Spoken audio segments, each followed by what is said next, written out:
Welcome back, everybody. This is United versus Everybody. I am your host, Sean, and this is the season two premiere of What If.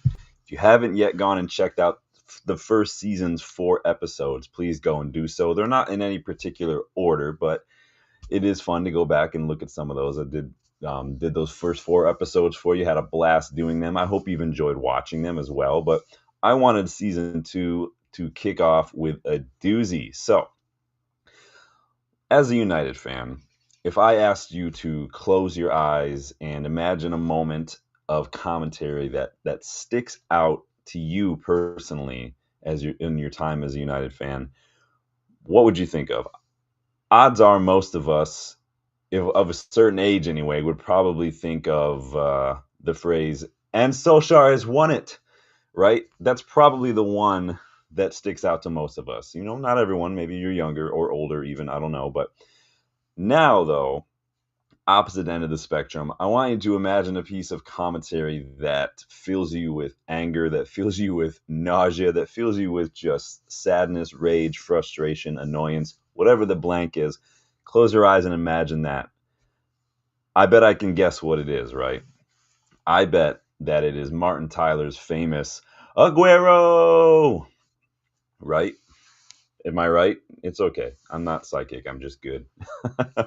But my question today is, what if Martin Tyler had never shouted that name? No, I don't mean what if he lost his voice or something. What my question today, as we kick off season two of What If, is what if Sergio Aguero hadn't scored a stoppage time winner to give Manchester City their first league title? What if? This is United versus Everybody. I am your host, Sean, and we are going to dive in. So like the video, subscribe to the channel if you are new, check the memberships to see how you can get involved in the content of future What If episodes, among other things. Let's get stuck in, you guys. So every United fan remembers this moment, right? Despite our best efforts to forget about it completely, right? If we had one of those little Men in Black things, just awesome right there, take it out. But we can't start at the end. We can't start at that moment. We have to go a little further. Before we can imagine how that last shot of the season toppled really the first domino of Manchester City's eventual dominance, the first and only time a league title was decided on goal differential, BT dubs. Before we do that, we have to first revisit the league that season, that 2011-2012 season, and how it ended, how it got to that point where it was decided with that goal. Looking back, you remember United had a solid run for most of that season, right? Despite even losing 6-1 to City early on at Old Trafford. That by the way came back to haunt us a little bit because of the 5 goals that we lost that day. It did come back to contribute to the goal differential on the final day, but it is what it is. But that season, as Sir Alex Ferguson chased a 20th league title, United had built an impressive 8-point lead at the top of the table. City suffered setbacks against Arsenal and Swansea as well, so we looked dead certs to lift the title that year. By April, we looked certain to clinch it. We had just 6 games to go, 8 points ahead. It was pretty much locked up, right? What could happen? Well, a lot. Looks can be deceiving, right? And United, we started dropping points that April. We lost to City again at the Etihad, so league double lost to them. We drew in a crazy 4-4 thriller against Everton.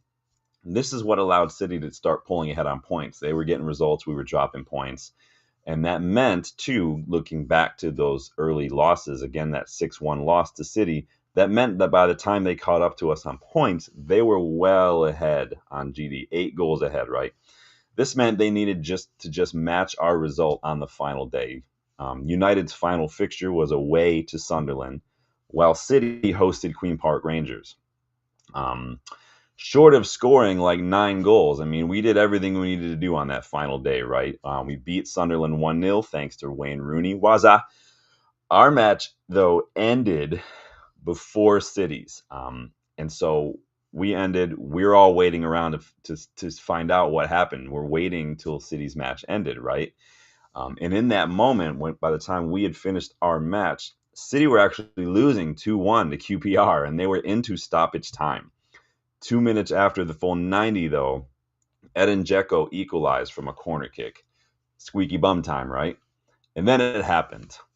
After weaving through the defense of 10-man QPR, because Joey Barton, I think, was sent off, Sergio Aguero fires past Paddy Kenny in the 4th minute of stoppage time, 90 plus 4 minutes. And then Martin Tyler shouts his famous line, don't make me repeat it. I really don't want to. It'll just make me throw up in my mouth a little bit. There's literally nothing else, though, that we could have done, right? We did what we needed to do. Yes, we could have done more in other fixtures, but on that final day, we did what we needed to do. And even Sir Alex, he said after the fact, he had this to say. He says, we did our job. We did what we had to do, but it was just not enough. He ended up calling it later on the worst moment of his managerial career. And I totally get it, right? It makes total sense. I can understand that completely. You do all you can, and it's still out of your hands, and after winning your match, you still have to then sit there and wait to find out if it was even enough. Agonizing, right? Nauseating. We all felt his pain that day, and I think we all still feel a little sting when we think about it. But this brings us back to our original question of what if?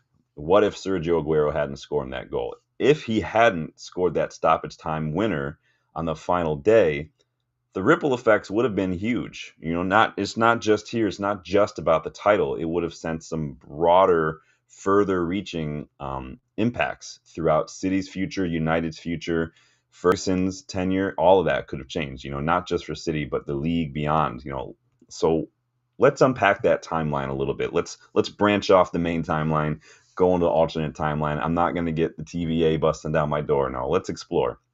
So first and foremost, if Sergio Aguero hadn't scored that, United would have won the title that season.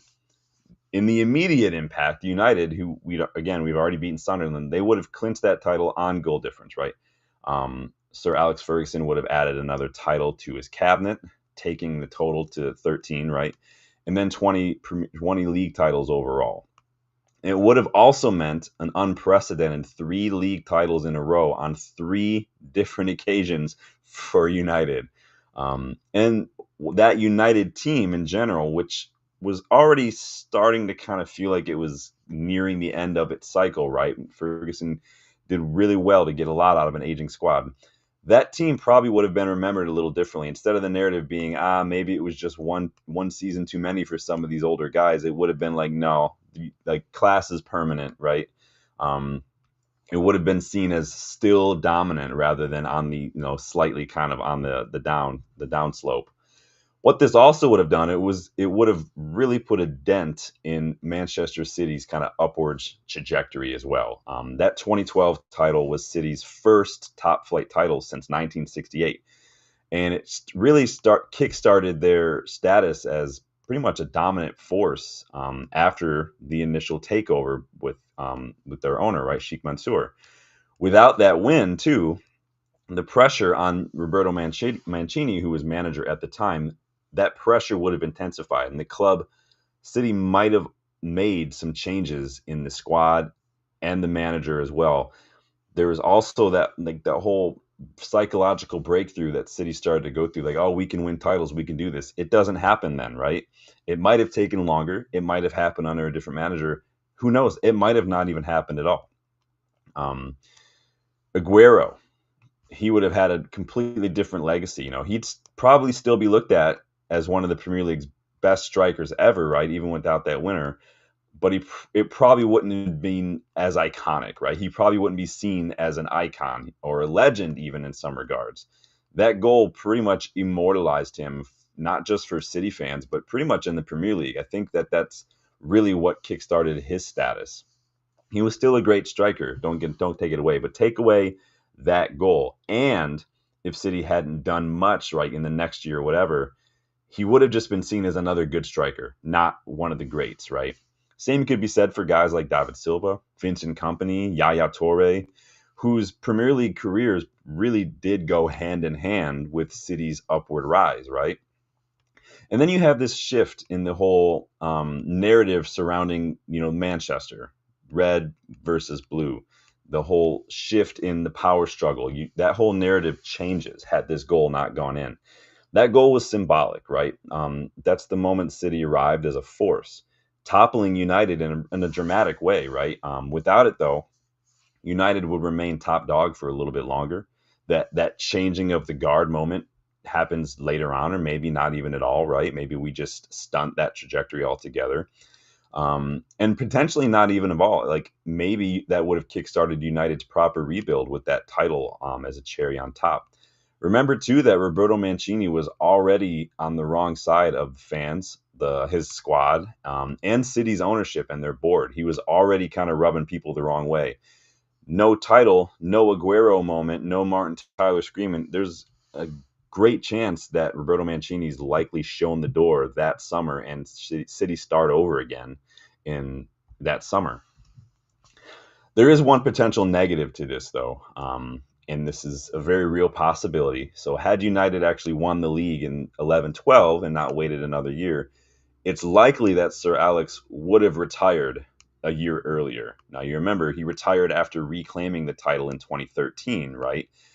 Which was probably done. He probably stuck around that extra year because remember, he had tried to retire a long time ago. Go back and watch season 1.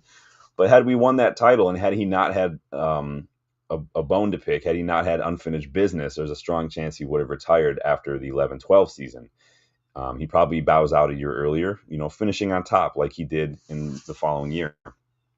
Probably means we likely would not have signed Robin Van Persie, as he was the guy that Ferguson brought in to win that trophy. He was the one that Ferguson knew was going to be the difference maker. Van Persie wanted to work with Sir Alex Ferguson. He wanted to win trophies. No Fergie, no Van Persie. He probably would have gone to Juventus. That was the team that was really interested in him at the time. It's difficult to imagine much further than that in terms of signings and whatnot post Fergie. Perhaps if you go back and watch season 1, the very first episode, you'll probably get as close as we can to some of that alternate timeline. So go check that out if you want to see a little bit more about what I'm talking about there. So it's interesting though, right? You could argue too that without Aguero's goal, the Premier League does lose one of its great moments, right? From a neutral standpoint, fans would have missed out on arguably the most dramatic ending to a title race in modern football history, right? No last second title winner, no Martin Tyler screaming. I mean, would you miss it though? Honestly, I could do without it. Me personally, I could do without it. There would still have been drama, of course, but instead of City winning the league with their last minute goal, we would have won it in dramatic fashion. It would have been us standing at the top of the mountain as City just fail to take that final step and reach the summit. The narrative is City came close, but United were just too good. United they're just the dominant force. They are the pinnacle of English football. That's what the narrative stays with. If you close your eyes, right, and imagine that, it almost makes you forget what actually happened. Almost, right? But it is fun to imagine. It is still heartbreaking to think about, but it is fun to imagine an alternate timeline where Sergio Aguero does not score that goal. There are some negatives still that go along with that. Like I said, maybe no Van Persie, Ferguson retires. But again, the long-term impact of that and what it could potentially do to City's, beginning of their dominance. Do they even go on any sort of dominant run? Who knows? But that's why we're here. That's why we explore What If, right? I hope you enjoyed season 2 premiere of What If. Thanks for joining me on this little walk down this alternate timeline where Aguero doesn't score, City don't win their first league, and Martin Tyler doesn't break our hearts. But it was fun. Be sure to hit that notification bell to make sure you don't miss out on future episodes, because we will have 3 more coming out for season 2. Check out the membership perks, like I said, to learn how you can have a say in future episodes. That is one of the perks. So thanks again, you guys, for watching. Thanks again for imagining this with me. Don't forget to make sure you stop by when these new episodes drop. Make sure you hit the bell so you don't miss out. And I will see you guys on the next one. Take it easy.